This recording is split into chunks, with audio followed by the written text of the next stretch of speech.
¿Estábamos en TED o en qué? En TED, sí. Quedamos en TED, la última fue TED, man. Aquí, en esta clase. Sí. Y la vimos completa.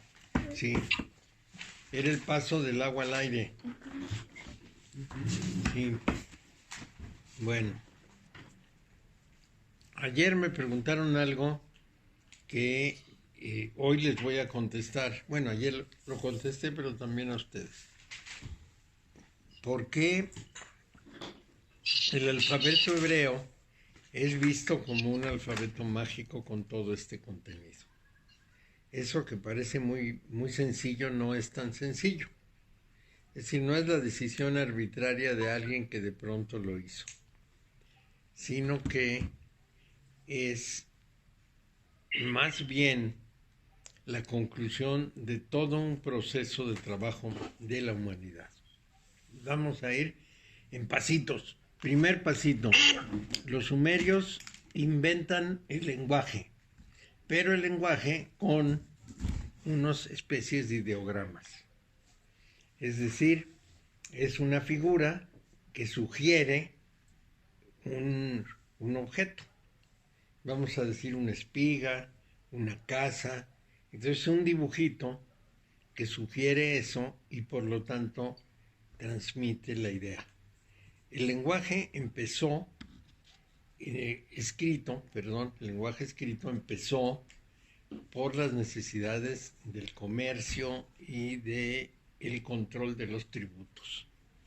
O sea que en Sumeria lo primero que pasó es que hicieron unas tablillas de arcilla que, estando fresca la arcilla, con unos estiletes, con unas cuñas, unas cosas así, le raspaban a la arcilla y hacían la escritura cuneiforme, en forma de cuña.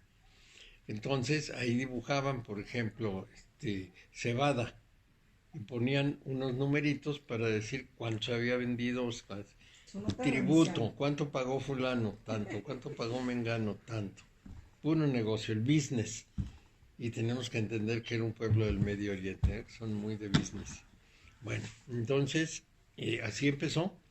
Poco a poco fueron encontrando que esa forma de registro podía hacerse para otras cosas. Por ejemplo, para alabar al rey. El rey fulano, Lugal Sagasti, construyó un gran palacio. Y entonces le ponían tiqui, tiqui, tiqui, tiqui.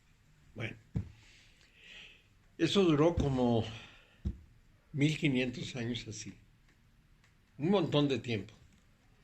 Entonces, un día, en otro centro comercial muy importante, que eran dos ciudades de la costa mediterránea de los fenicios, en Ugarit y Biblos, a alguien se le ocurrió que era mejor representar las cosas con letras.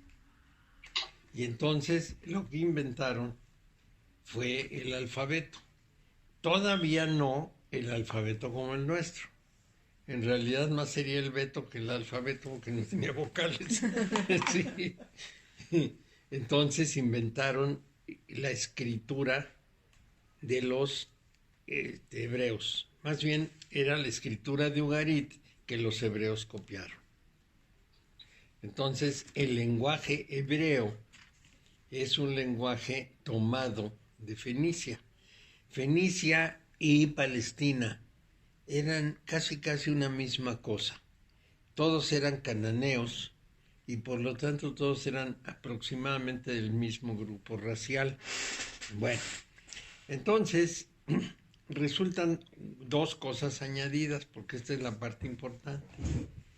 Esos símbolos también copiaban lo que habían hecho los fenicios, pero con la posibilidad de dibujarlos. Quizá la diferencia con los fenicios es que los fenicios no habían inventado la tinta, entonces no tenían tinta para escribir. Pero los fenicios les llamaban justamente los rojos, poenis, que era o foenis, que era la palabra griega, se refería a los rojos. Y eran los rojos porque de un molusco sacaban la púrpura. Entonces con eso hacían teñido de ropa, hacían teñido de madera y hacían por supuesto tintas. Entonces con esas tintas podían dibujar. Lo que les faltaba era tener el material donde dibujar y dibujaban. Entonces las incisiones en arcilla cambiaron a pinturas sobre un material adecuado, que no sé cuál sería. Y en esas figuras hay la representación también de algo que lleva toda una especie de arrastre cultural que viene del Medio Oriente. Y precisamente en la secuencia lo que hicieron fueron poniendo una serie de conceptos de la vida espiritual del Medio Oriente.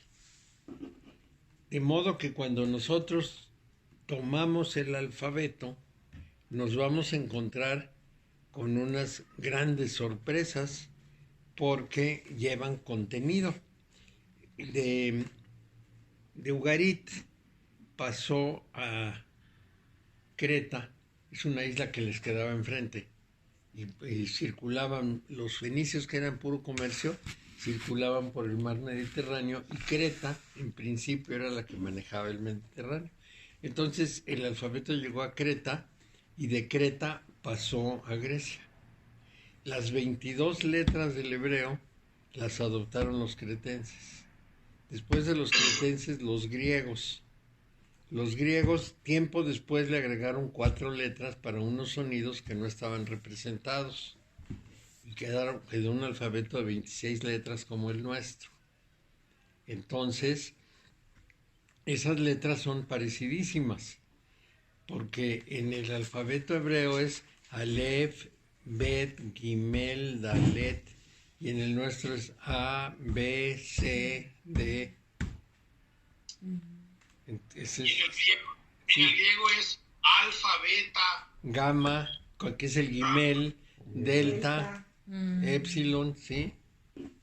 Entonces, claro. Entonces, cada una de esas letras está representada en el hebreo. Bueno, esas letras en hebreo tienen una figura. Ya sabemos que Aleph quiere decir buey, que Bet quiere decir casa, y así cada una tiene su significado. Entonces, va ligado a esa representación, es decir, a un ideograma. Es un dibujo que representa una idea, pero además lleva un contenido interpretativo, porque en este caso estamos hablando del simbolismo. La casa es donde una persona habita, etcétera, etcétera. La teta es el techo que protege de la intemperie, etcétera, ¿no? El aguijón es lo que estimula a las personas a hacer esto y aquello y lo demás. Y de ahí sale todo el sentido conceptual de las letras. 2000, 3000, 5000 años. 5000 años de sobar las letras y tratar de darles interpretación es lo que estamos leyendo. Mario, sí. El uso de papiro fue mucho después. ¿El uso de qué? El papiro que usaron los egipcios. El papiro era de los egipcios en principio. Y más que papiro, utilizaban pieles, por ejemplo, o utilizaban algún material que pudiera absorber o aceptar la tinta. Yo creo que tenían muchas cosas en que podían hacer eso.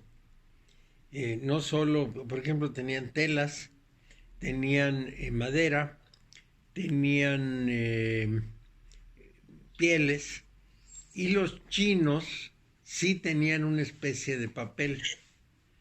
Los mayas utilizaban lo que llamamos amate. ¿Qué es lo que hacían? Ahí les voy a platicar un poco, porque eso ayuda mucho a comprender cómo pasó esto. Más o menos a los 12 años, los niños que habían sido seleccionados para sacerdotes, que no eran muchos, solamente eran los que nacían con el cordón umbilical enredado en la cabeza. Así. Esos y eran ya desde principios seleccionados como los futuros sacerdotes. Entonces, en cuanto nacían, el sacerdote local iba con la mamá y le enseñaba a ponerle una tabla adelante y otra enfrente al niño y a amarrar la tabla de una manera que no le rompiera el cerebro, por supuesto, pero que se le alargara. Entonces, ese alargamiento, aparte de dar mayor volumen craneal, lo que hacía era dejar abierta la fontanela, el centro, y la fontanela queda directamente sobre la glándula pineal, de manera que decían que se hacían muy sensibles a las vibraciones exteriores porque no estaba recubierta por el cráneo. Y luego el sacerdote les ponía una bolita de copal entre los ojos, con un cordoncito de la tabla colgaba la bolita de copal para que se hicieran viscos, porque decían que el estrabismo permitía ver el mundo de una manera nueva y sobre todo más completa. Entonces el cerebro se va acostumbrando a que los viscos vean como nosotros vemos. Nosotros también integramos dos imágenes por costumbre, porque los niños ven doble, como los borrachos, pero sí, ven doble, pero nuestro cerebro se acostumbra a ver, a unir las figuras, y eso es lo que hace las tres dimensiones, eso es lo que hace tridimensional nuestra visión. Y los viscos, o sea, los estrábicos, lo que hacen es ver de perspectiva distinta y consideraban que esa perspectiva les daba una mayor profundidad de visión. Entonces, cuando tenían 12 años, se los llevaban de la casa y lo primero que hacían era meterlos a la selva y enseñarles, punto número 1, los árboles de los que se podía quitar la corteza, que tenían que ser árboles maduros de más de 20 años, tenían que aprender a reconocerlos y tenían que ser árboles machos. Y entonces, en una época específica del año, podían retirar la corteza y la hacían como fibras, y luego las fibras las cruzaban y les pegaban hasta que las integraban, y con un pegamento que sacaban de plantas. Entonces, con ese pegamento dejaban ya las hojas de papel y ahí aprendían a escribir. Entonces tenían que hacer con pelo de conejo, hacían unos pinceles y las tintas las sacaban del carbón y de las cochinillas y el azul del índigo. El índigo es una planta, entonces ahí sacaban y tenían esos tres colores: azul, rojo, negro y un blanco que yo no sé de dónde sacarían, porque también usaban un blanco. Entonces con eso aprendían a dibujar. Tenían hojas para lo que pudiéramos llamar escribir libros y tenían hojas para ensayar. Las hojas de escribir libros las iban pegando para hacer un acordeón, más o menos de una palma de alto y un tanto como un poco menos de ancho, y con eso hacían un acordeoncito y lo pintaban por enfrente y luego le daban la vuelta y por atrás. Entonces, cada signo de los mayas era más complicado porque ellos podían escribir con ideogramas, con glifos y con sílabas. Con ideogramas eran la representación de algún fenómeno, de alguna cosa. Con glifo era algo así como el símbolo de algo. Por ejemplo, cada mes tenía un glifo.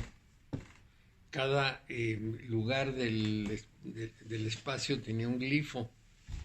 Entonces el glifo era una figura fija para una cosa específica y lo otro era más abierto. Digamos, el símbolo de casa, pues era abierto, casa esta, casa aquella, cosa la otra. Pero los glifos eran muy específicos: el glifo del rey, el glifo del mes de enero, bueno, no era enero, el mes 1, mes 2, mes 3. Entonces podían escribir de las tres maneras.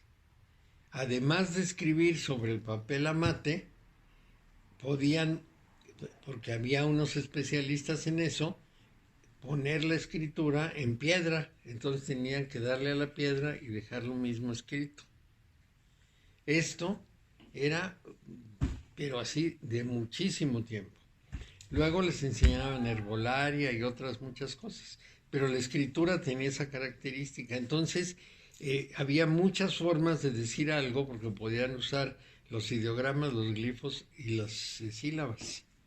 Y con eso se integraba todo. De manera que la escritura tiene lo suyo.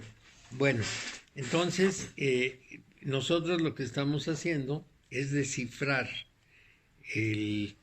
lo que pudiéramos decir el contenido es intelectual, espiritual, mágico del Medio Oriente, de las letras del alfabeto hebreo, que finalmente no es tan hebreo porque era ugarítico y lo tomaron Creta y Grecia. De modo que no tendríamos que concentrarnos tanto en la idea de los hebreos. Bueno, entonces vamos a seguir adelante. Sí. Todavía hay documentos de esos de los mayas que... Sí, cómo no. Toda esa información, ¿no? Te voy a enseñar uno. Ay.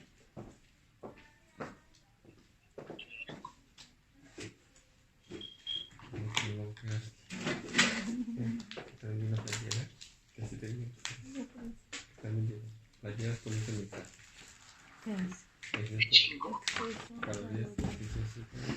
Ahí va. Qué chingón eso. El código de Dresde.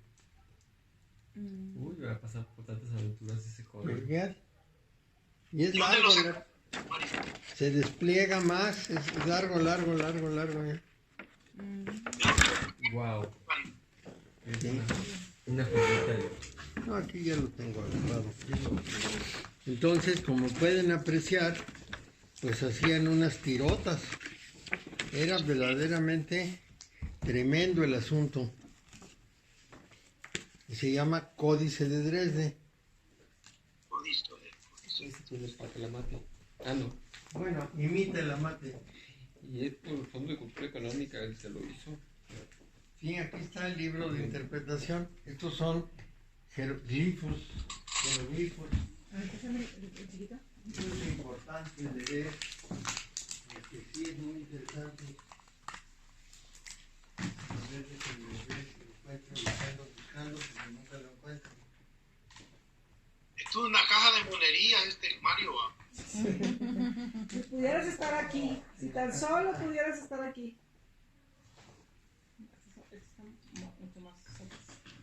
A mí lo que me indujo a tener de todo fue el famoso tango. ¿El famoso qué? El famoso tango, hay de todo en la casita, almohadones y divanes.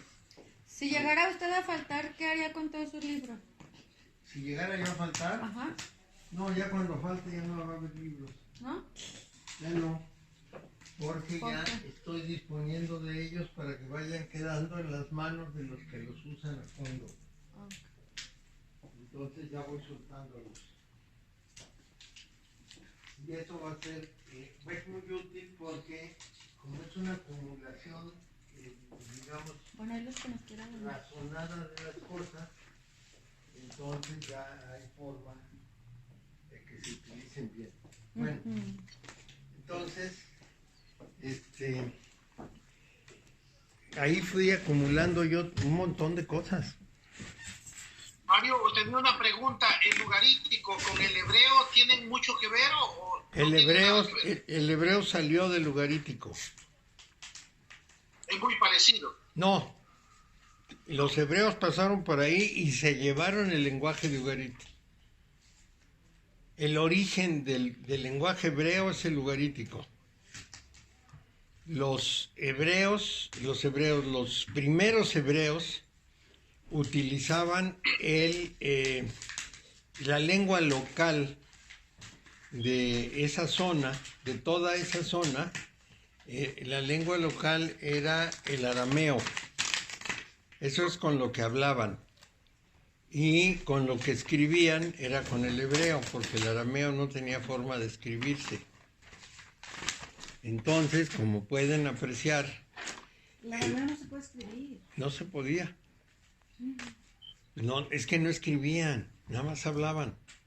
Entonces, el primer lenguaje escrito en alfabeto fue el ugarítico. Y los hebreos, que seguramente pasaban por ahí porque andaban vendiendo por toda la zona, tomaron ese lenguaje y lo usaron para fines sagrados, básicamente.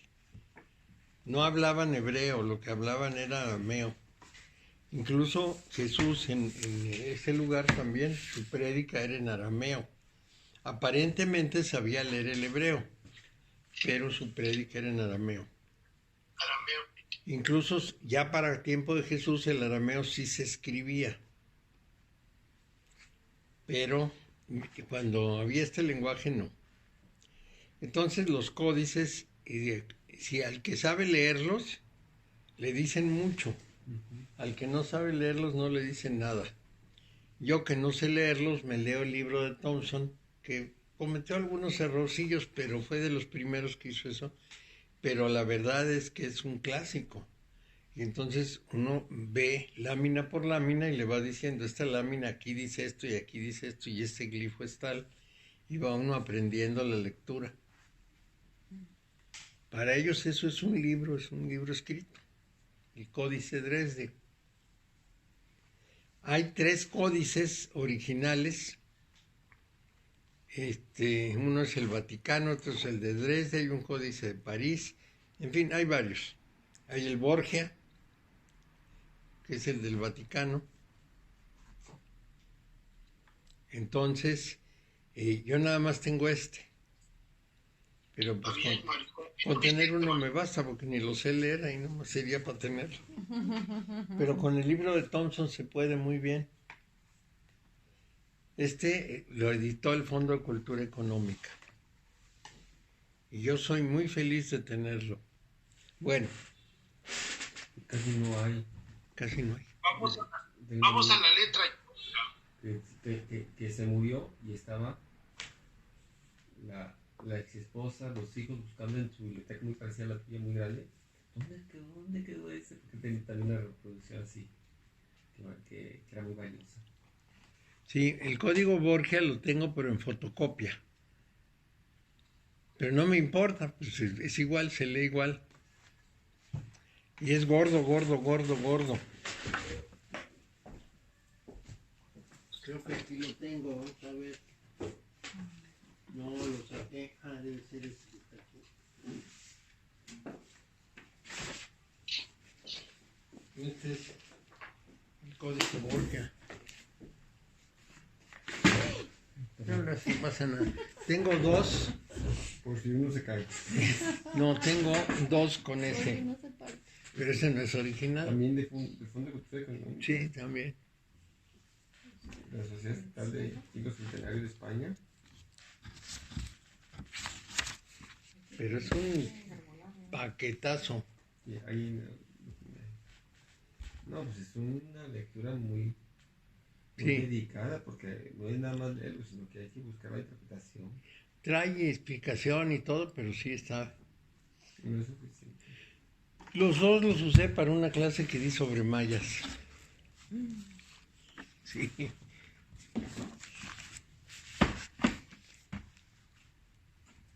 Bueno, entonces vamos a la letra. La letra que sigue es la Yod. Es la 10ª letra fuerza. La I, por ejemplo, es nuestra 9ª letra. Esta es la 10ª. Si usamos la Che, es la 10ª. Si decimos A, B, C, Ch, D, E, F, G, H, I, es la 10ª. Pero como ya quitaron la Che, yo no sé para qué la quitaron. Sí, a mí me gustaba la Che. Porque es un sonido específico. Es peor decir CH suena Che que decir hay una Che. Hay una canción que compuso un artista urbano que se llama Jaime López y se llama La Chilanga Banda. Dice, ya chole chilango, ya chale que chumplas, ya basta de andar de pachanga. Y sí, usamos mucho la CH para muchas cosas. Y entonces todo su discurso de la canción es con puro CH. Está bien, es muy bien. Sí, pues es que sí se usa. Chole, chale y Ya choro. chole. Y es un sonido específico, no tienen por qué. Le podrían haber cambiado el signo, pero eliminaron la letra, que es una barbaridad. Bueno, la 10ª letra fuerza es la yod. Entonces, justamente la yod encabeza la segunda fila de letras, si ustedes lo recuerdan. A ver, aquí está. Aquí está la primera fila, termina acá, y aquí empieza en la yod la segunda fila, la que depende de bet. La primera es Keter, la segunda ya es Bet. Keter aquí arriba, mira. A ver si lo veo, a ver si lo tengo. Keter, regido por Keter, sí, aquí dice. Y luego la segunda serie de 9 está regida por Bet. Por Jogma, ¿no? Jogma, no por Bet, por Jogma. Y abajo por Binah, las últimas 4. Son las regencias. Aleph, Get, Bet, Gimel.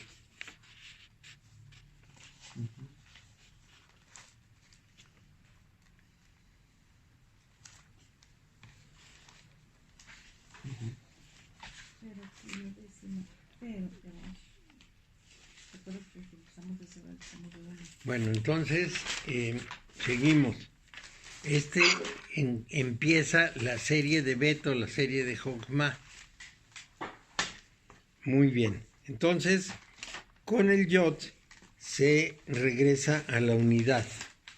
Porque 1 más, como es un 10, 1 más 0 igual a 1. Por eso se regresa a la unidad. Así es que el yod es un aleph, pero interiorizado.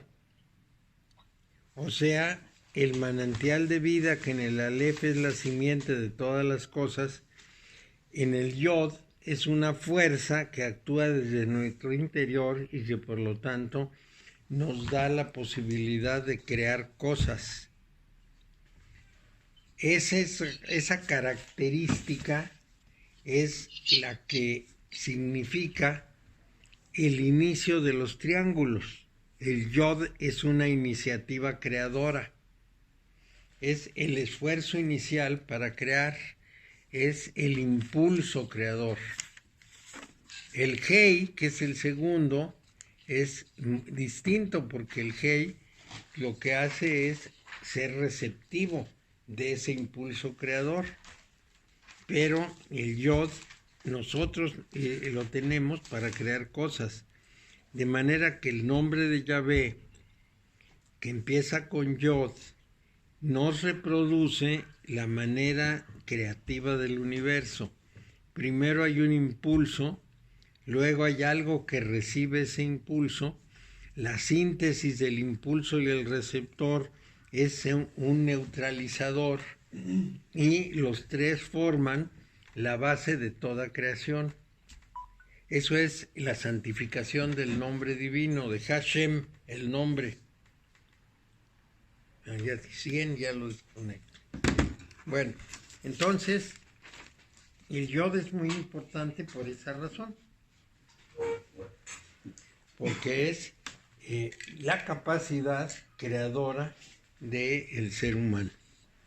Bueno, y en general, la forma creadora universal, no la semilla divina original, sino la forma creadora a partir del universo, es decir, en el orden de la materia.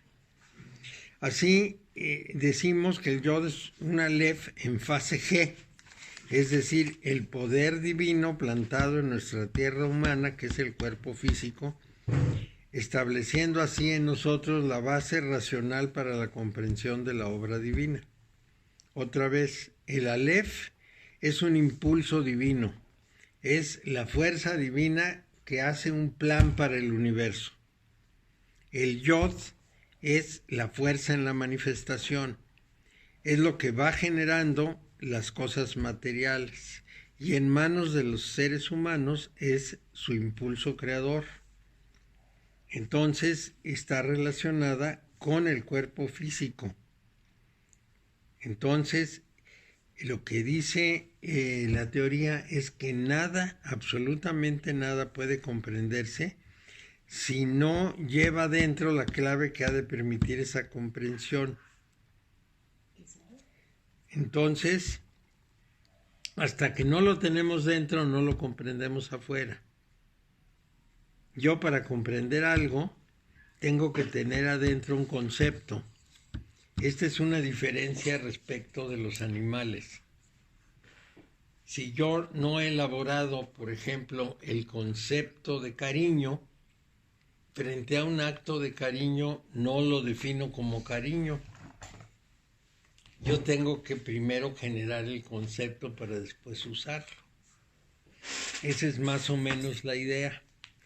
Entonces, para comprender la obra divina, aprendimos a hacerlo comprendiendo la obra humana, es lo que quiere decir. Es así como lo veían en la remota antigüedad en Mesopotamia. Yo puedo comprender cómo creó Dios el universo porque me doy cuenta cómo creo yo cosas. Primero, las concibo. Es decir, primero concibo la necesidad o el deseo. Luego, imagino la forma. Ya que imaginé la forma con todos sus detalles, ejecuto la realización.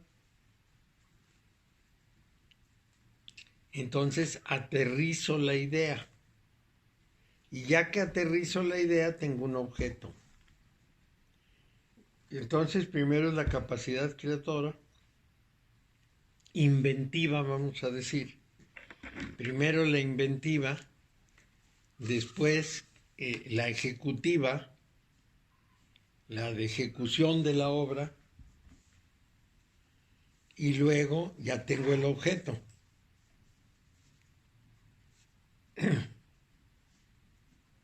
Entonces, Jogma es la parte inventiva, Binah es la parte formativa, y de esas dos cosas sale la manifestación, lo que queda manifiesto. ¿Jogma es la qué? Jogma es la inventiva, la que se le ocurre. Sale la manifestación. Binah es la formativa, Ajá. y el resultado es la manifiesta, lo manifiesto, lo que queda visible. ¿Cuál sería esa? Es Malhut. Sí.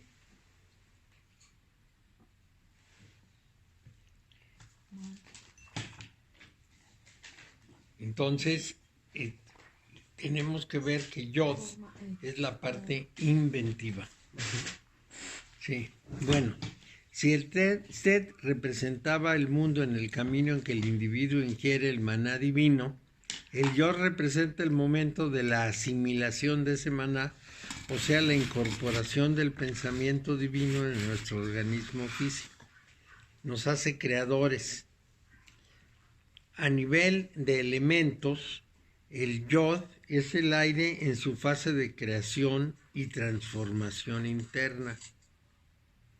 Su fase de creación y transformación interna. A nivel de fenómenos naturales, el Yod representa la fase en que las semillas del pensamiento, transportadas por el aire, son aspiradas por los pulmones e incorporadas al organismo físico. Esto lo tenemos que ver abriendo mucho la cabeza para entender una cosa tan rara. Pero a nivel de elementos, pero así lo concebían, porque para los antiguos, cuando uno respiraba espíritu. Espíritu era aliento. Alma era aliento, era aire. Entonces, cuando uno tomaba aire, tomaba espíritu. Bueno, a nivel de fenómenos naturales es precisamente que esas semillas del pensamiento que iban en el aire se incorporaban a nuestro organismo. En el ciclo del zodíaco, el Yod representa el signo de Acuario, o sea, es el segundo aire. ¿Cuál es el nombre del signo de Acuario? C. C de saber. Entonces, es importante porque justamente es de lo que está hablando, es integrar al pensamiento. Entonces, corresponde al yo sé.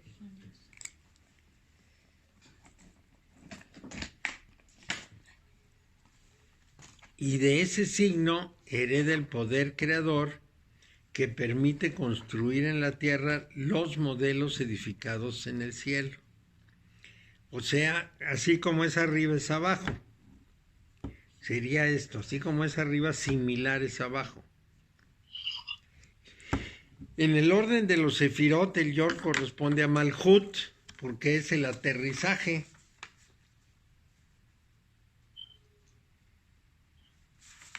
Pero siendo este Sefira un Keter en un nuevo ciclo, el de las creaciones internas, de modo que después de haber elaborado el escenario cósmico a través de las diversificaciones primarias de la energía de Aleph, Keter iniciará con el Yod la fase en que su creación elabora a su vez interiormente otra creación a imagen y semejanza de la primera. Eso se los voy a explicar ahorita. Resulta que en el momento en que la idea divina aterriza en la manifestación adquiere precisamente todo lo que pudiéramos llamar las facultades de lo mismo a un nivel más bajo, como si fuese una cascada. Entonces, ¿qué es lo que pasa? Que en la manifestación recreamos. Esto se los voy a decir de otra forma. La naturaleza sigue un patrón que pudiéramos llamar inconsciente. Tiene una codificación que se repite y se repite y se repite y siempre es igual. Se complica porque se combina una cosa con la otra, se entrelazan posibilidades y eso se ve como muy complejo, pero no es tan complejo, es la misma cosa repitiéndose de muchas maneras. Es la idea de los fractales. Hay 2 o 3 fractales que combinados de diversas maneras y en distinta proporción lo dan todo. Lo generan absolutamente todo. Entonces, lo que tenemos pues es una continua generación, pero es inconsciente porque está codificada y la naturaleza responde al código sin tocar nada. En el momento en que el propio proceso natural genera un ser con conciencia, ese ser con conciencia puede volver a utilizar el mismo proceso de inventar, imaginar, con lo cual hace la fase previa a la formativa, formar y manifestar. O sea, como si la naturaleza se hubiera tomado un tiempo, más o menos 13,000 millones de años, para crear a los seres capaces de crear a su vez nuevas realidades. Nosotros tenemos 2 funciones. La primera, somos la conciencia de la naturaleza. Somos la parte de la naturaleza que te hace conciencia de sí misma. A través de nosotros, que somos seres naturales, la naturaleza se da cuenta quién es, cómo es, y entonces adquiere una facultad adicional, crear lo que no estaba ahí con los materiales que sí estaban ahí, porque nosotros no creamos ningún material. Lo que hacemos es tomar lo que ya está y recrear. Todo lo que falta lo ponemos nosotros. Y esa es una parte muy importante, porque es la reproducción del proceso creativo original. Somos como dioses, como dice la Biblia. Sí, dime. Mira, tú estás hablando de eso que tú mencionas que ya está, pero que nosotros, bueno, lo que me explicaste ahorita, eso lo tomamos de Yesod, ¿cierto? De Yesod, sí. Ah, ok. ¿Eso sería como la luz astral o sería...? Sería el equivalente. Esto los gnósticos lo pintaban de la siguiente manera. Como esas fuentes en que hay un receptáculo primero y luego se derrama que hay en el otro, del universo pasa al sistema solar, del sistema solar a la Tierra y de la Tierra al ser humano. En este caso, vamos a decir que el ser humano En el caso del Yod, es el siguiente receptor, es el segundo. El primero genera el universo de una manera automática. Ese universo da lugar a un ser creador que ya no lo va a hacer automático, sino que lo va a hacer razonado. Cuando queremos hacer la producción en serie, por ejemplo, la producción robótica, lo que estamos haciendo es renunciando a parte de nuestro poder creador. Regresamos al mismo código de la naturaleza. Todo se repite idéntico. ¿Qué te diría yo? Un carpintero hace un mueble parecido al de otro, pero no idéntico. Una máquina hace un mueble idéntico. Entonces hay una sola creación. Eso es una limitación. Por alguna razón, esa creación robótica nos produce una especie de rechazo. Y la razón es que es un solo modelo. Es una sola idea repetida al infinito. En cambio, el ser humano, cuando hace esto manualmente, crea nuevas cosas. Es un creador nato. Esto es muy importante. Muy, muy importante. No es lo mismo copiar un texto que escribir un nuevo texto. Entonces, esa es la diferencia. El Yod, pues, es altamente creativo. Vamos a ver cómo sigue esta historia. Entonces, el Yod está representado por la lámina 10. La lámina 10, si lo recuerdan, es, en este caso, para nosotros, es la rueda de la fortuna.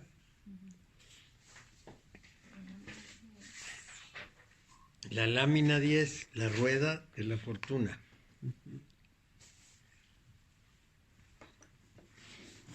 Que lleva el nombre de rueda de la fortuna. Dice ahí, en ella vemos la imagen del monarca, que es como un simio, en la cúspide de la rueda, asciende con la palabra seré rey, está arriba con la palabra soy rey y cae con la palabra fui rey. Entonces ese rey llega el momento en que se precipita hacia abajo, se muere, por ejemplo. Y entonces otro personaje que se encontraba en el ascenso de la rueda toma su lugar. Esto nos habla de los ciclos naturales. Otro tema que tenemos que tratar aparte. Los seres humanos de las épocas pasadas hablaban del mundo como un fenómeno cíclico. Medían el mundo por los fenómenos cíclicos. No solo las estaciones, bueno, los días, los meses lunares, las estaciones, sino la repetición de lo que ocurría entonces. Siembra, cultivo, cosecha, descanso, siembra, cultivo, cosecha, descanso, etc. Esa manera cíclica de ver el mundo no tomaba muy en cuenta que las cosas siguieran y siguieran y siguieran, sino que cada nuevo ciclo era algo así como un renacimiento. De ahí, por ejemplo, que los mayas tuvieran 5 soles. Esos 5 soles de los mayas venían precisamente de periodos de 3.114 años, me parece, en que el primer sol, el segundo sol, y terminaba el quinto sol el 21 de diciembre del 2012. Eso no quería decir que terminara el mundo, sino que terminaba el quinto sol, simplemente, y luego viene otro ciclo de 3.000 años. Bueno, entonces, lo que a nosotros realmente nos interesaría en este caso es recordar que la humanidad tenía una visión cíclica y que nosotros la cambiamos por una visión lineal. El tiempo va transcurriendo y vamos dejando atrás todo lo que ocurrió y nosotros seguimos en una línea recta, no damos la vuelta y la vuelta. Recientemente, a través de algo como el número de oro, hemos regresado a considerar de manera importante la visión cíclica. otra vez estamos haciendo reflexiones sobre el sistema cíclico del universo. En realidad, todo mi aprendizaje empezó a mis 19 años.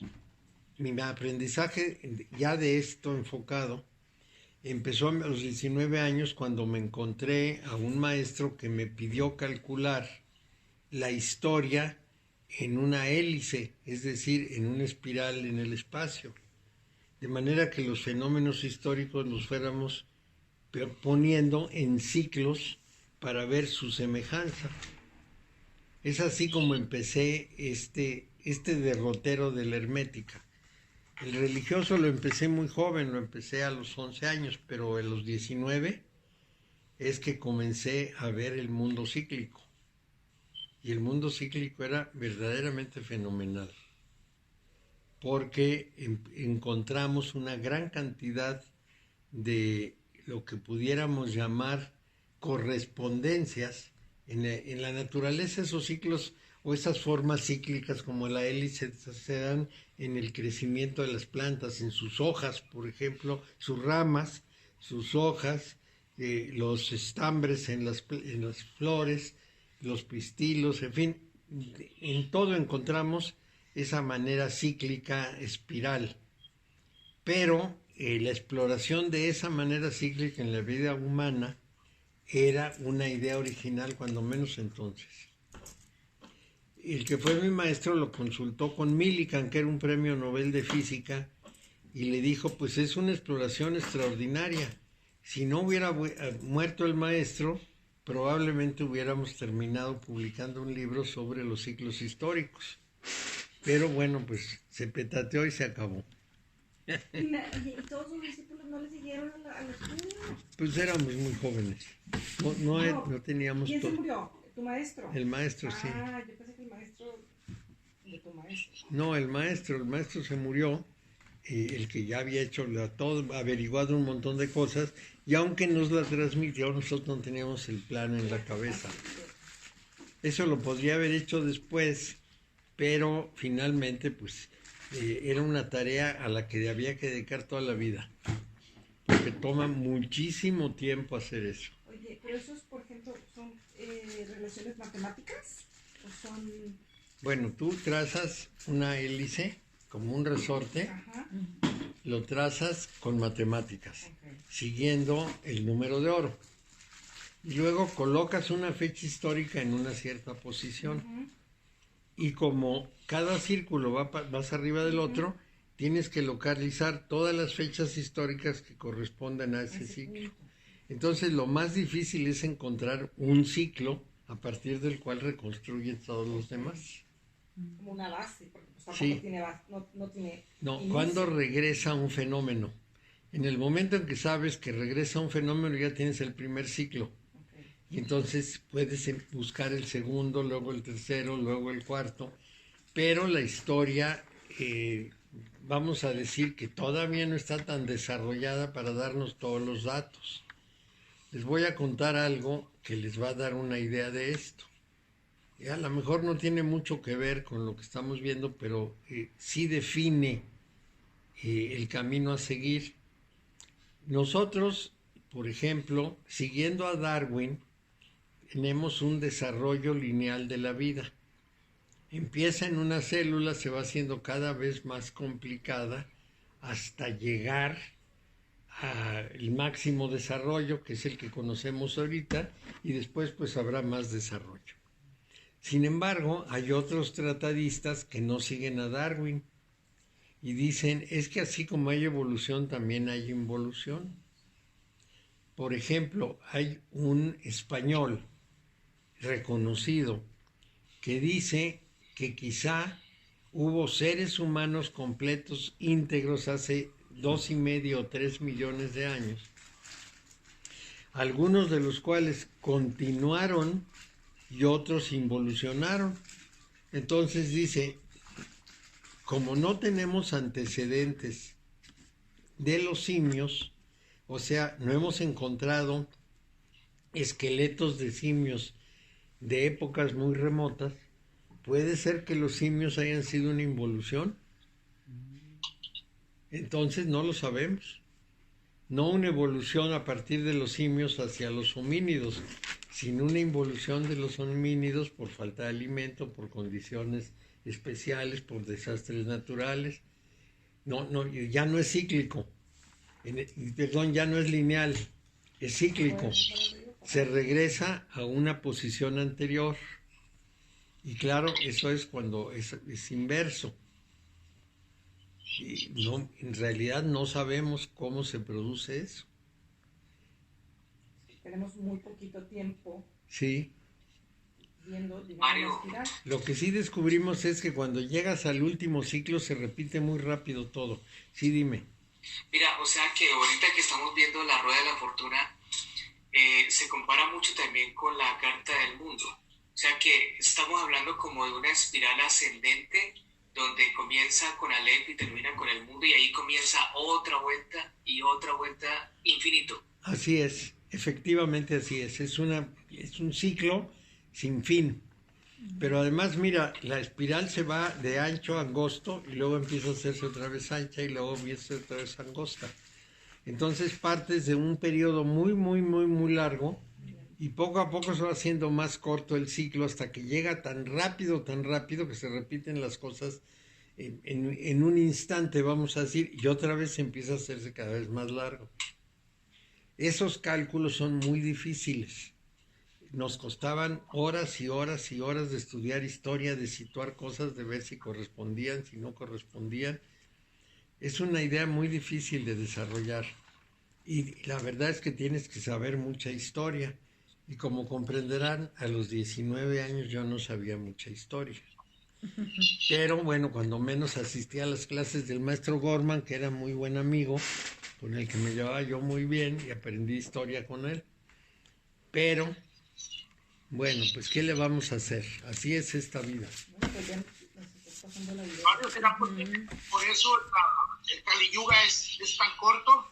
Pues sí, ¿El qué? el Comparado Kali a Yuga. nosotros. Sí, los últimos. Es que los indios dicen que hemos vivido una serie de periodos que llaman yugas. Y hay unos periodos más amplios y hay otros más cortos. El Kali Yuga es donde estamos viviendo. Se supone que estamos en la quinta raza raíz, o vamos a entrar a la quinta raza raíz, y en el Kali Yuga, que es el peor de los ciclos, es el más destructivo de los ciclos. Eso dicen los indios. Pero es más rápido, ¿verdad? Sí, es más rápido. A ver si nos acabamos de una vez. Sí, Después de la quinta raza que sigue, la sexta. de la sexta hasta 7 razas raíz. Pero nosotros estamos como la mujer que tenía una gripa terrible y no podía hablar. Y decía, yo me voy a ir a pedota a ver si me peodo de una vez. Así andamos nosotros. Sí, ni modo. Bueno, entonces, la 12ª letra fuerza es la Met. La Met. Lleva acento en la Met. La Met, Cap, la Met, sí. Es 12ª letra. Y, sí, claro. Y entonces ahí vamos a ver qué es lo que nos pasó. ¿Qué nos pasó? ¿Tú te saltaste la CAF, Mario? sí, se Claro. salta la cap. Pero ¿Tú te no, saltaste la CAF? claro, pero resulta que la CAF va a salir después. Ah, sí. O salió antes, ¿no? No, ¿No la habíamos visto? la cap, no. Sí, en algún lugar vimos la CAF. Déjenme ver dónde. Tau. CAF, ¿cómo no? La vimos después de la Dalet. Acuérdense que son 3 letras madre, 12 letras de signos, o 7 letras de planetas y 12 letras de signos.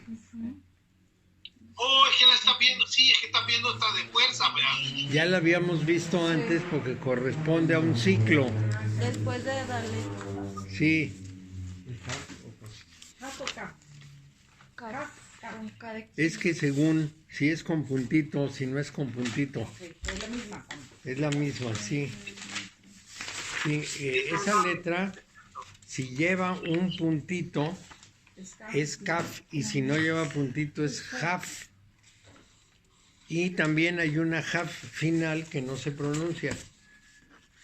Es un lío, el hebreo es muy lioso.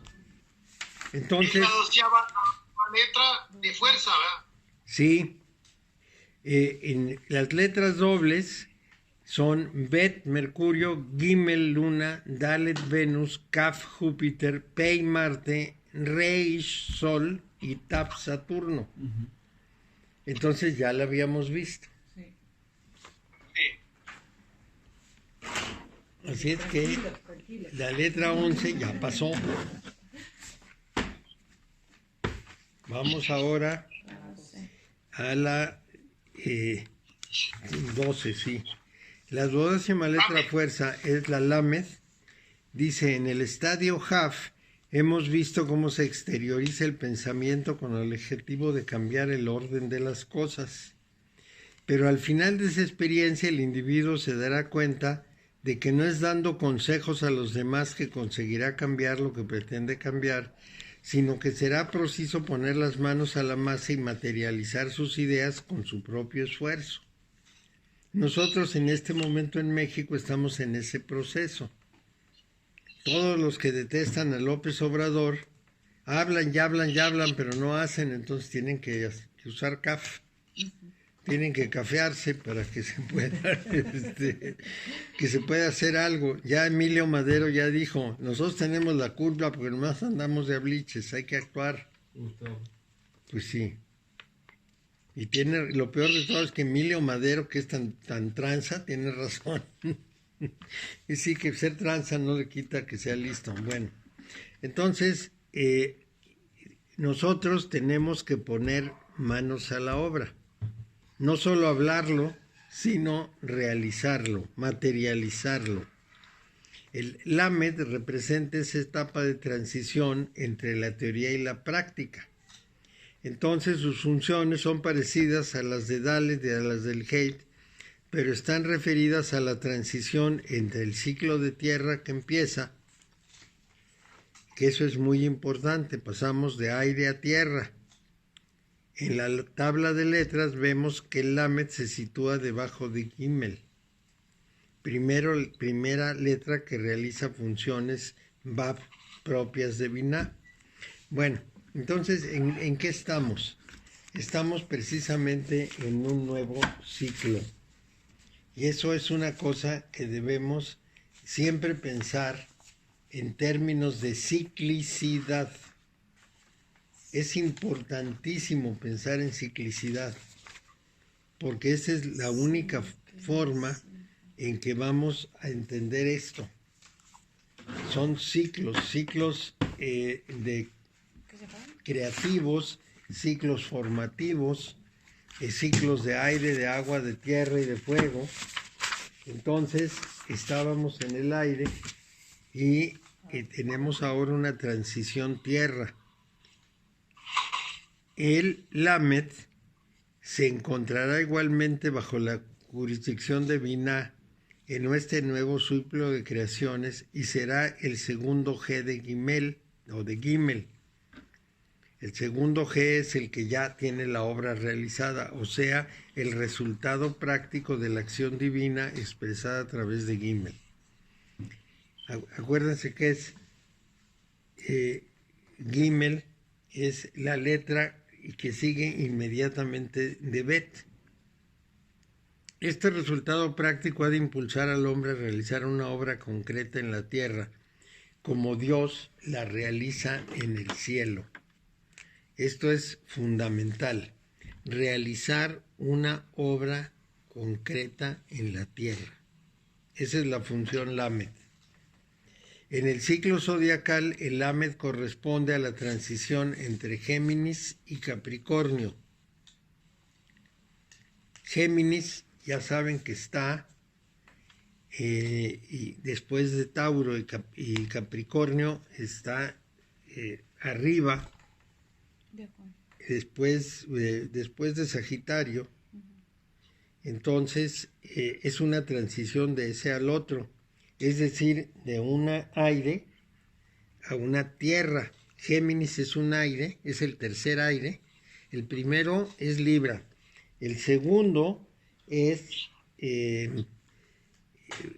Acuario y el tercero es Géminis. Y de Géminis se salta a la primera tierra, que es Capricornio. Es el primer signo cardinal de tierra. Bueno, en el tarot el Lamed está representado por la lámina 12, que es el colgado, el hombre que está invertido, que lleva el nombre del colgado. En esta aparece un hombre colgado de un pie de la rama de un árbol, boca abajo, con la cabeza tocando la tierra. Entonces, esa lámina es la transición al ciclo de tierra. Y esto es importante. Entonces, es una transición. Iba a decir, en vez del colgado, iba a decir el hombre invertido. Y yo tenía un amigo que un día llegó, venía de Sambor, se había pedido un pastel, y me dijo, ahora resulta que los invertidos hasta son de sabores, los hacen de piña. Volteado. Sí, sí. Invertidos. Es que es un pastel que hacen de piña y luego le dan la vuelta. Y le llaman volteado o invertido de piña. Pero ahora los invertidos son de sabores. Bueno. Perdón, el segundo aire, el primer aire es Libra, el segundo aire Es Acuario y el tercer aire es Géminis. ¿Alguna vez nos dijiste que esta lámina 12 tiene mucho que ver con la lámina 4 porque tiene cruzada las piernas? Así es lo mismo que el azufre invertido. La lámina 4 es el azufre y la lámina 12 es el azufre invertido. Es decir, la contraparte, el reverso del azufre. Porque eso es muy importante. En el proceso de la alquimia, el azufre tiene que desarmarse.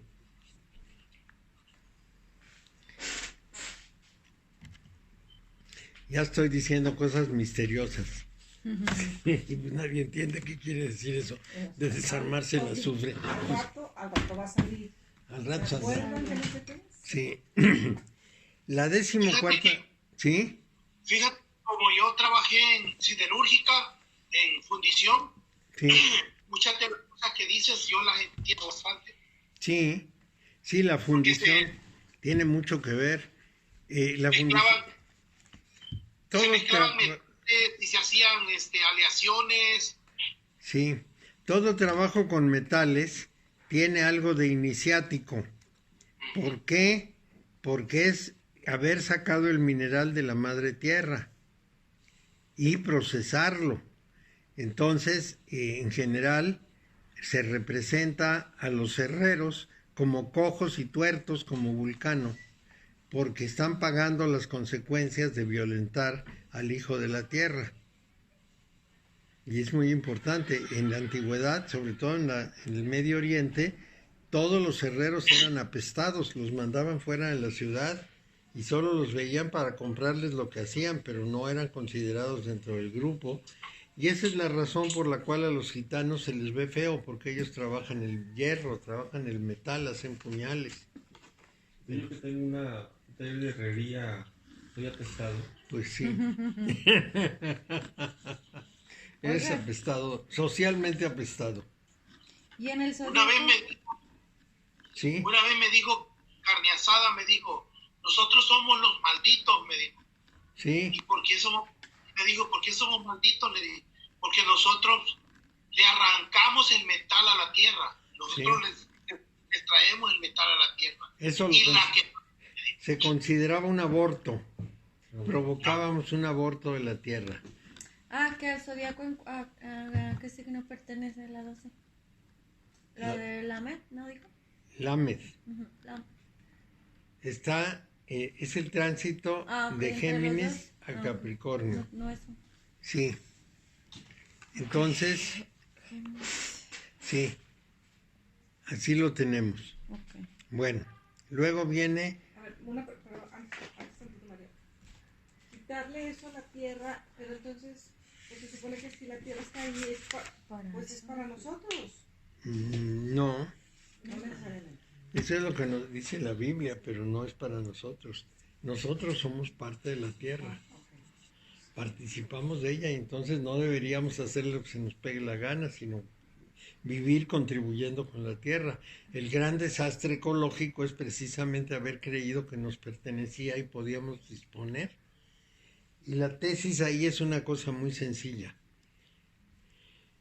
Si la tierra tiene recursos limitados y nosotros con el afán de un progreso permanente usamos esos recursos, nos vamos a quedar sin nada. Y vamos a tener que empezar a buscar fuera de la tierra a ver cómo traemos los recursos que desperdiciamos. Okay. Ahora, si hubiésemos logrado un equilibrio para tomar, digamos, no llegar a estos límites abusivos, pero haber tomado un justo, o sea... A ver, dependiendo de qué, por ejemplo, puedes tomar metal y devolverlo. Vamos a suponer que todo el aluminio que nosotros usamos se volviera a tomar y se volviera a ciclar. Entonces no tendríamos problema porque siempre habría el suficiente aluminio, se iría perdiendo muy poco el residual. Pero no hacemos eso, lo tiramos a la basura. Vamos a pensar en los bosques. Si por cada árbol sembráramos 3, mantendríamos el tamaño del bosque. Pero como no sembramos, entonces el bosque se va acabando.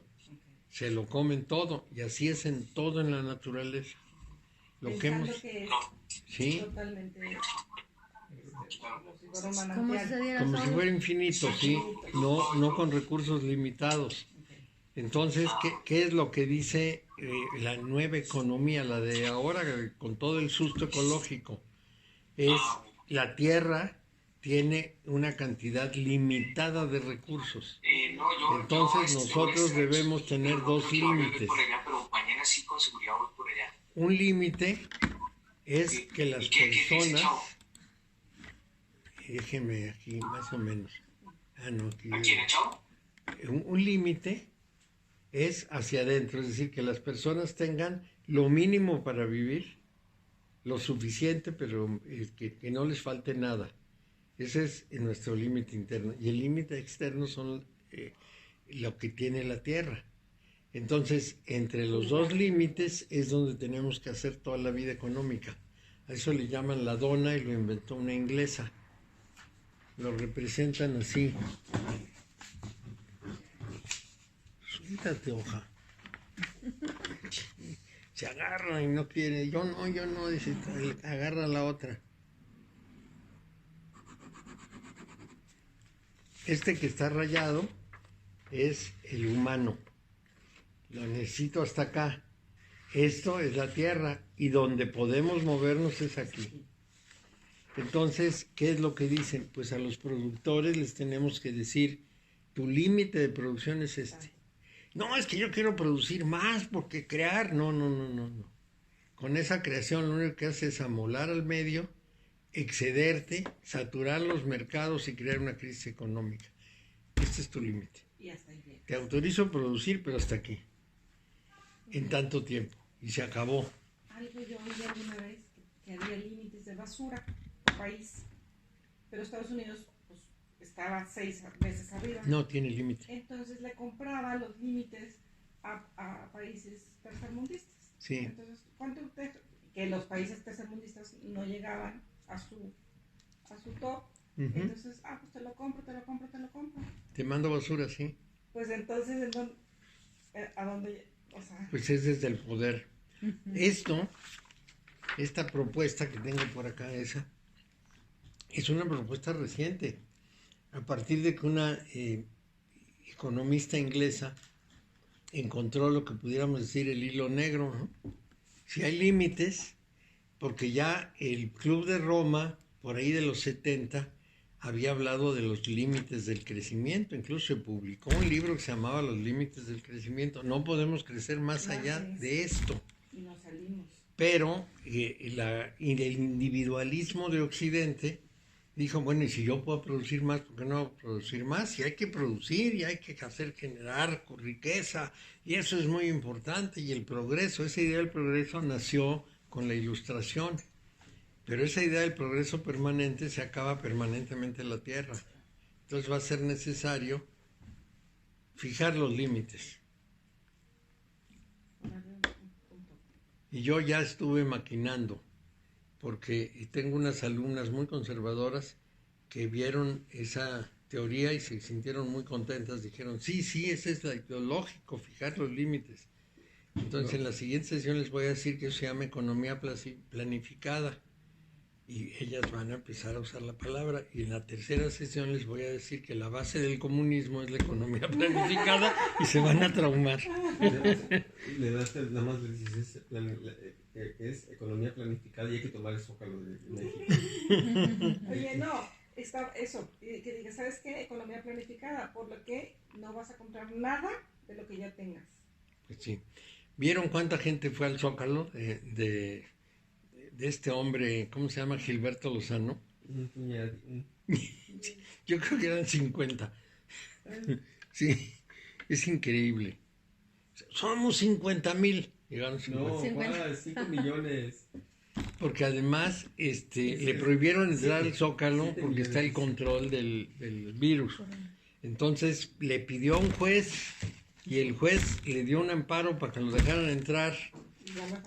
Claro, y entraron los 25 personas. Dime tú, para entrar 25 no necesitas permiso. Hubiera dicho, nomás somos 25. Hay más gente en catedral, más gringos. Sí, Más gringos en catedral. hay más gringos en catedral. Sí. Súmense, por favor. Que cayó ahí en Honduras, de que venía un tsunami de basura ahí en Honduras, Sí. que venía de Guatemala. Un tsunami de basura. Sí.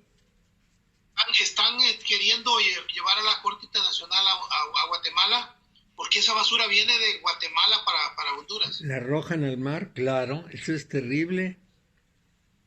Terrible.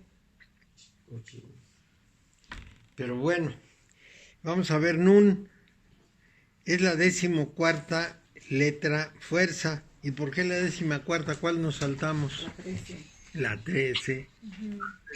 Sí. La 13 es... Ya la vimos, ¿no? Claro, es una de las letras madre. Bueno,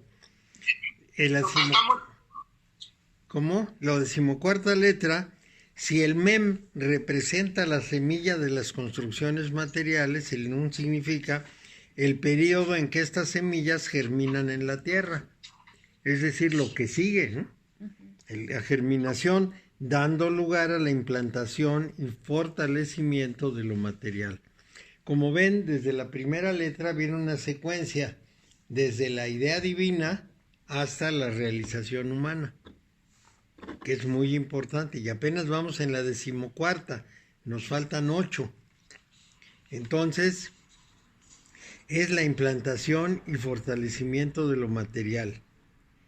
Si en el mem el hombre disponía de los materiales para edificar todas las moradas, en el nun las edificaciones ya fueron hechas y el ser humano habrá elegido su propio recinto, viviendo en él su plena individualidad.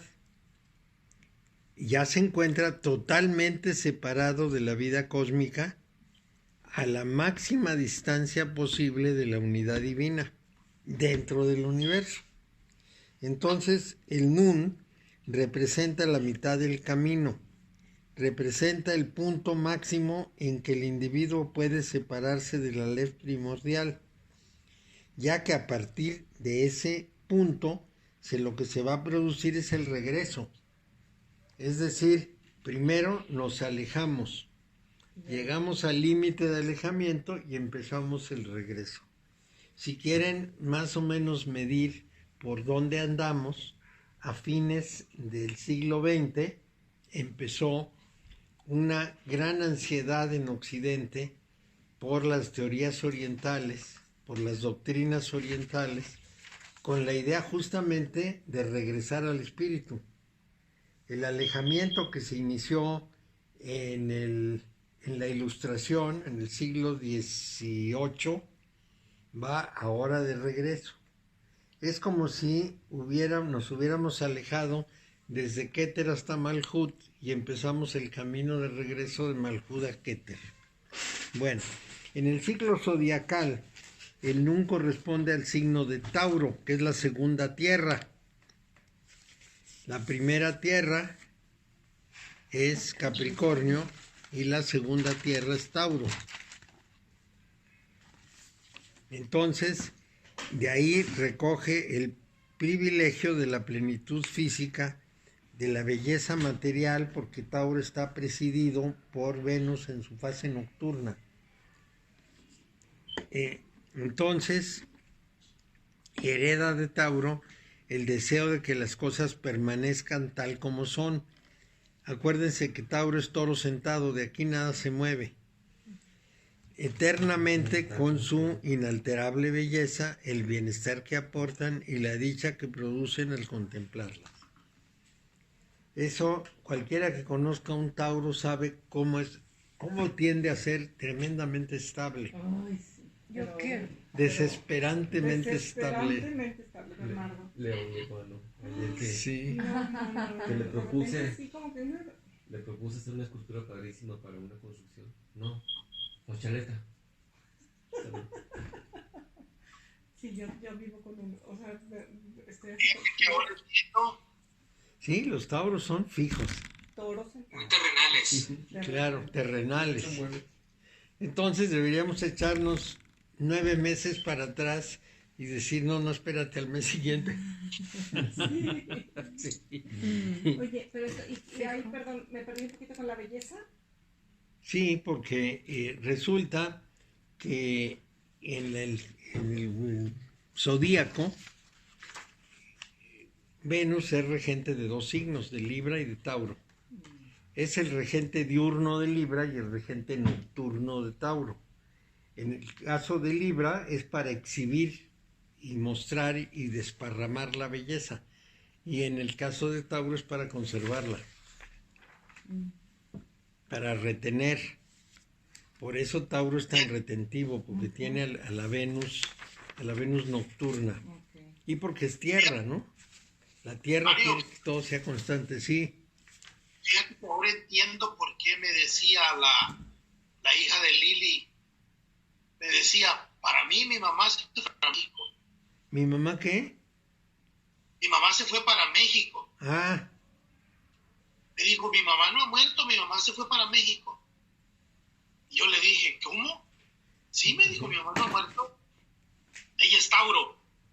sí. O sea, para ella su mamá no ha muerto, su mamá se Se quedó. vino. Sí, Se- pero en México, ¿sí? Y ya, la da por hecha que está en México y ya se olvida. Descansa.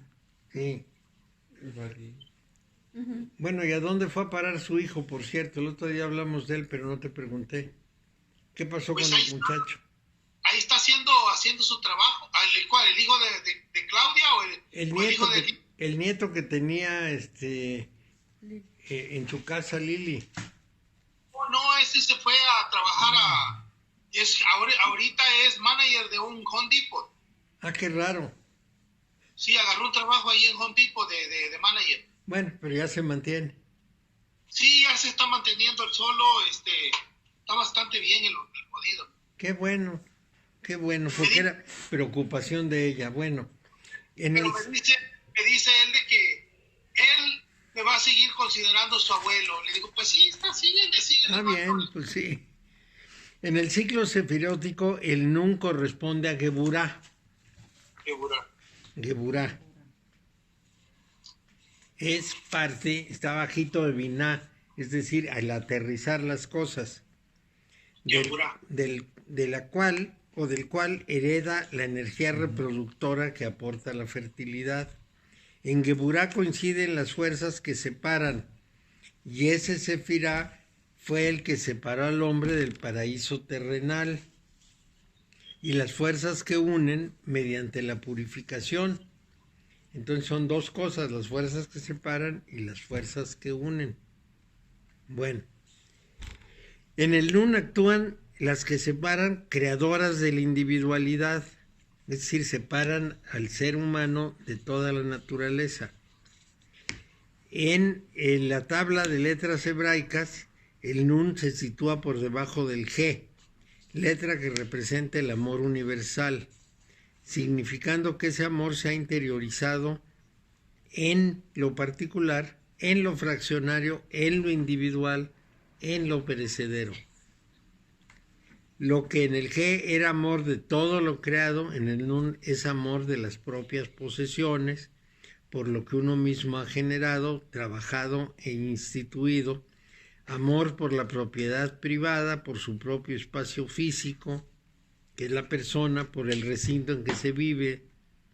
Así es que el Nun es un G como el Beit, como el Bab, como el Yod, en su dependencia zodiacal. Pero en ninguno de esos G se produce con tanta fuerza el deseo de no ir más allá, sino de permanecer en ese espacio que es espléndido, que es bueno, que es material, en el que todas las virtudes espirituales parecen confabularse para hacer que la estancia en Nun sea como vivir en el cielo.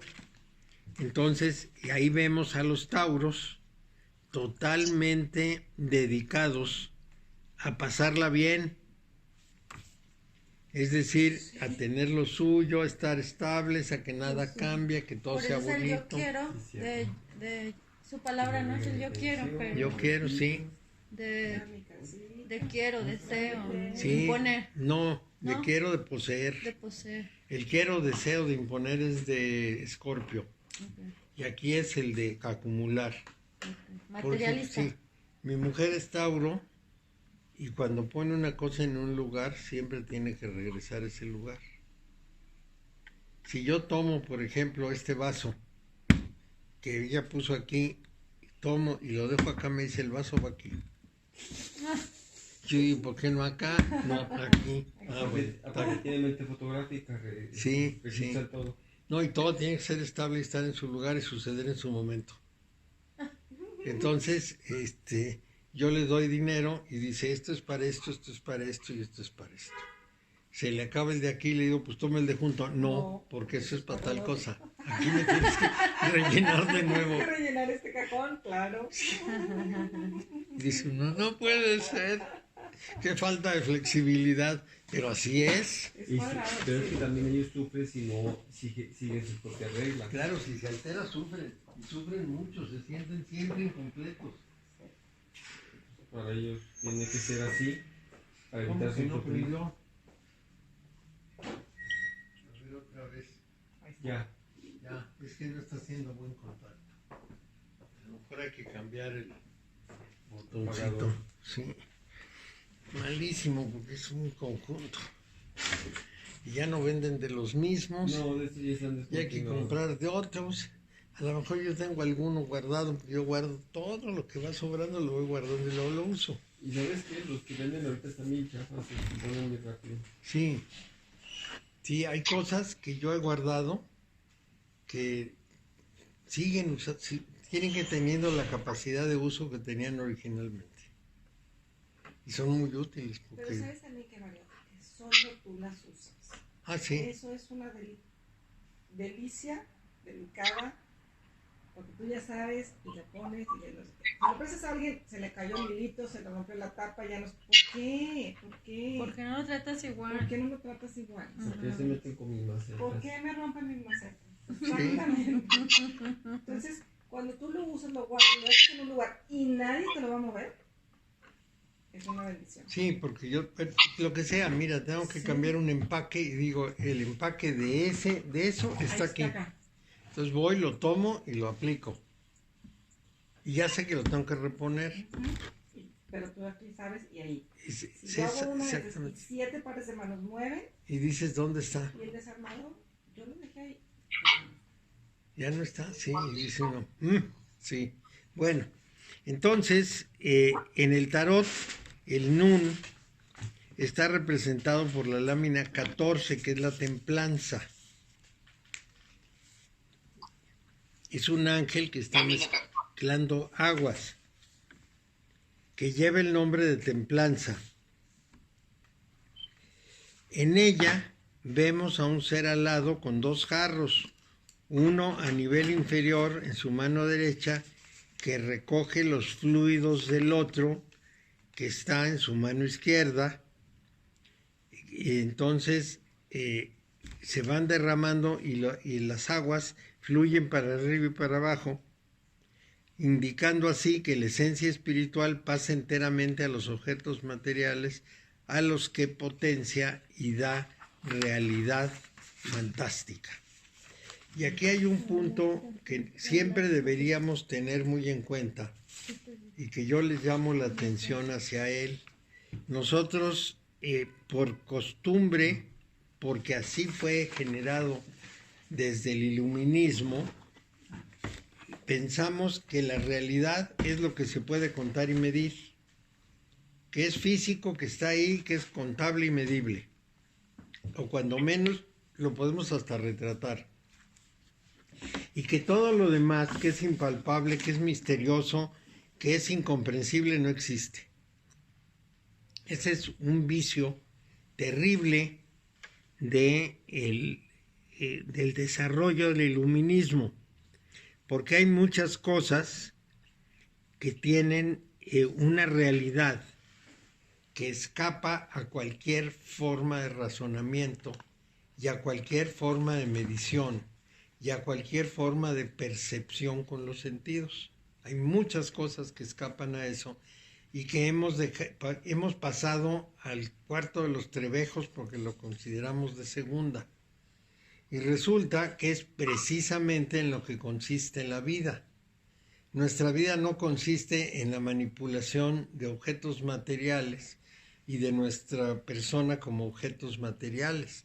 Consiste en una serie de acciones que nos dan satisfacción, que representan cosas simbólicas que no son medibles. Vivimos en eso y al mismo tiempo lo rechazamos. Eso nunca lo podré entender. Pero sucede, en el ser humano eso se da con mucha frecuencia. Bueno, entonces aquí esas jarras que están mezclando se indican que la esencia espiritual pasa enteramente a los objetos materiales, a los que potencia y da realidad fantástica. Bueno, la 15ª letra fuerza es el Samek. ¿Qué representa? Representa el final del ciclo de los elementos. La plenitud del Nun debe terminar porque el objetivo de la vida no es conseguir una felicidad material para el hombre, sino acumular experiencias que lo perfeccionen. La luz que en el Nun se encontraba profundamente enterrada en la materia se exterioriza en el Samek y fecunda la imaginación, que es de lo que estábamos hablando hace rato. Cuando la fase Samek se encuentra activa, las piedras y toda la naturaleza despiden destellos y el hombre dice que ahí ya se oculta un principio que ha de permitirle comprender la unidad de todas las cosas. Empieza así a analizarlo todo, a dudar de todo lo que había creído hasta entonces, a someterlo todo al ojo escrutador del microscopio, y la materia le sirve para desentrañar una realidad que está, o una verdad que está más allá de sí misma. En el ciclo zodiacal el Samek es el signo de Virgo, es tierra, es la tercera tierra, y de él hereda todas sus virtudes analíticas, escrutadoras, la capacidad de análisis intelectual y ese afán de superación de una realidad material que ya no satisface como ocurría bajo Nun. En el ciclo sefirótico, el Samek corresponde a Tiferet. En el sefirótico, y de él hereda la luz que ha de permitirle desentrañar el misterio de la naturaleza, porque el Tiferet tiene la visión de la belleza. así como la voluntad que le permitirá perseverar. En la tabla de letras vemos que el Samek se sitúa por debajo del Bab.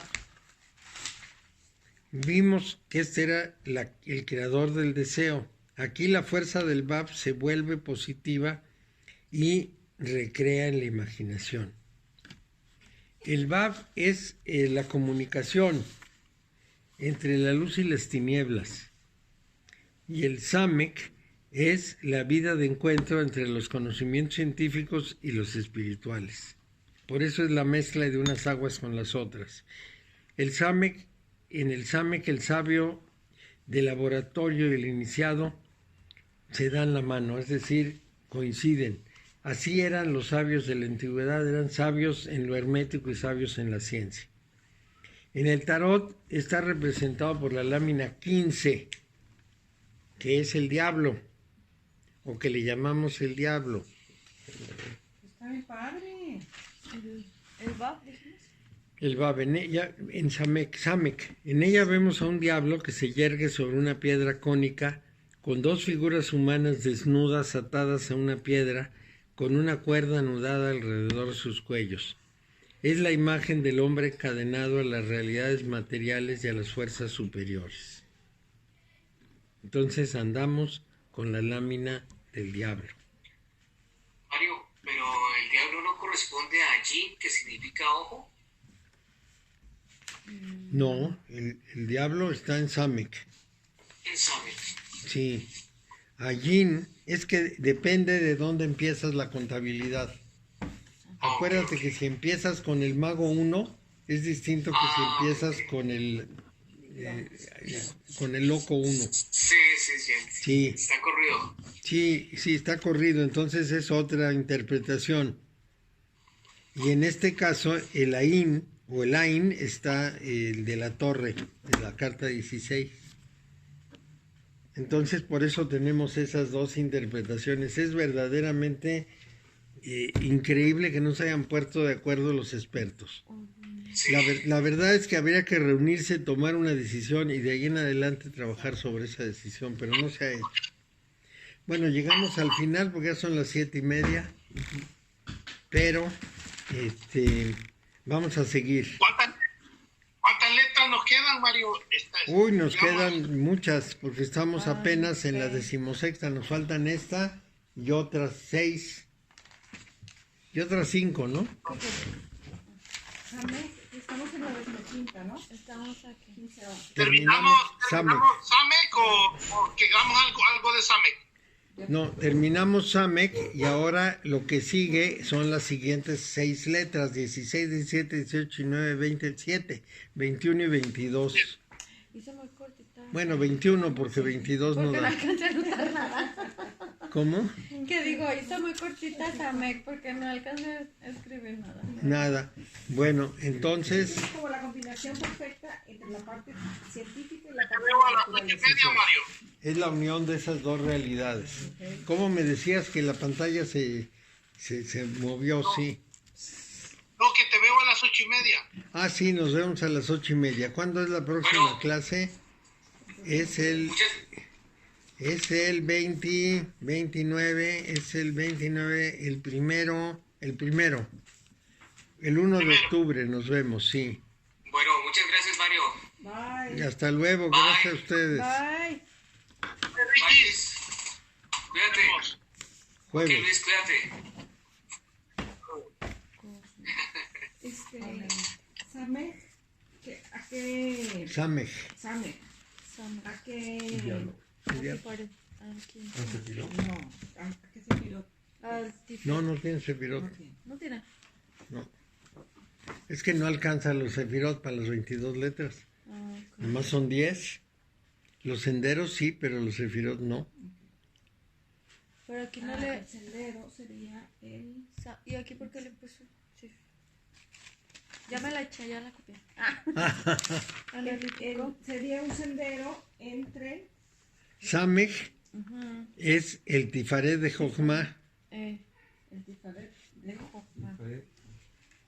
Ya ves que dijo que se Es esta lista que todavía no paso en limpio porque Me falta tiempo, no tengo tiempo de nada. En la segunda columna donde dice valor, a un ladito, que no le entendí qué dice. Después del valor. Valor, ahorita veo porque Resulta. sin lentes no puedo. Ah, dice 1 o 1000. Aquí abajo, No, arriba. aquí dice valor. A un lado. No, Aquí dice hasta- ordinal, número, Ordinal. sí, ordinario y reducido, no ordinal, sino ordinario. Ordinario, ok. Ordinal es el del orden, pues, Ajá. y el otro es el número reducido. Ordinal es 1, 2, 3, 4, 5 hasta llegar a 22. Orden. Ah, bueno, así me Y el entendí. reducido es que se hace la suma teológica. Si son números ordinales u ordinarios, no, yo no le veo mucha diferencia decirlo de una manera o la otra. La suma teológica está basada en los análisis de Santo Tomás de Aquino, ¿o no tiene que ver? No te escuché bien. Que si la suma teológica tiene que ver algo con Santo No, Tomás. No, teosófica es la suma, no teológica. Es que Sí, es teosófica. Los teósofos lo que hicieron fue sumar así los números, nunca pasar de 9. Siempre se suman hasta llegar a uno de los 9.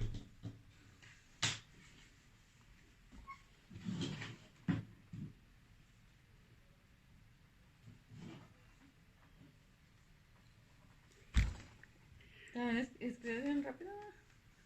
Yo era mecanógrafa. Ya vi. Lo que estábamos con lo de la taquigrafía.